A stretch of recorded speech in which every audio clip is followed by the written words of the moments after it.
आप लोग सुन रहे हैं परस्ते जी का मिक्स किया हुआ गाना।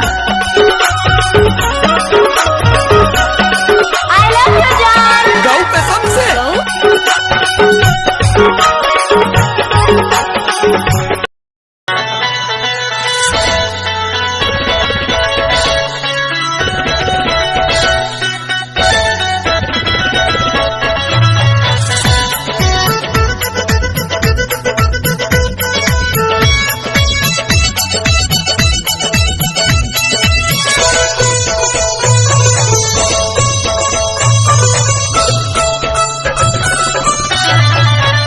मैं दीवाना हुआ हूँ तेरे प्यार में, मैं दीवाना हुआ हूँ तेरे प्यार में। चैन दिल से गया देखते देखते, कैसा जादू है तेरी नजरों में सनम, कैसा जादू है तेरी नजरों में सनम।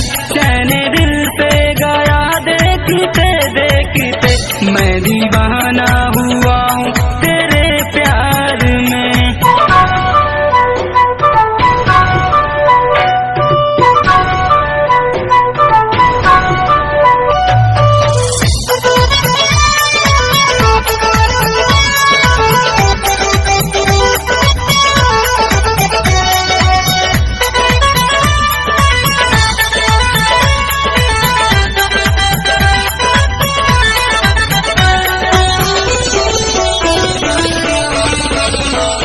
बन हवा घूमती हर तरफ तू ही तू, खोया दिन रात बस तेरे ख्वाबों में मैं।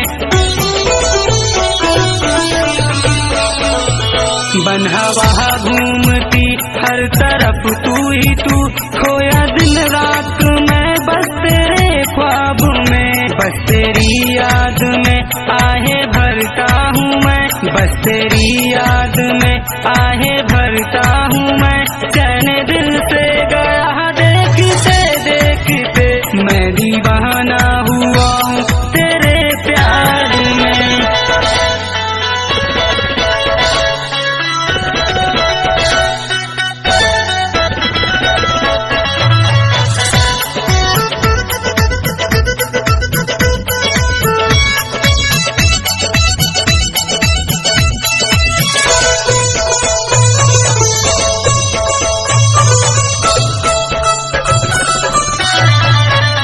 एक पल भी तेरे बिन गुजरता नहीं, देखता ही रहता हूँ तुझे हर कहीं।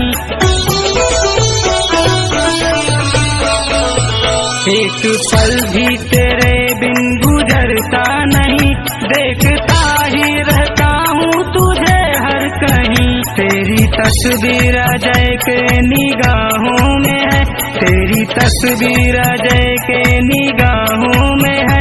बन गई हम सफर देखते देखते, मैं दीवाना हुआ हूँ तेरे प्यार में। मैं दीवाना हुआ हूँ तेरे प्यार में, मैं दीवाना हुआ हूँ तेरे प्यार में। चैन दिल से गया देखते देखते, कैसा जादू है तेरी नजरों में सनम, कैसा जादू है तेरी नजरों में सनम। चैन दिल से गया देखते देखते, मैं दीवाना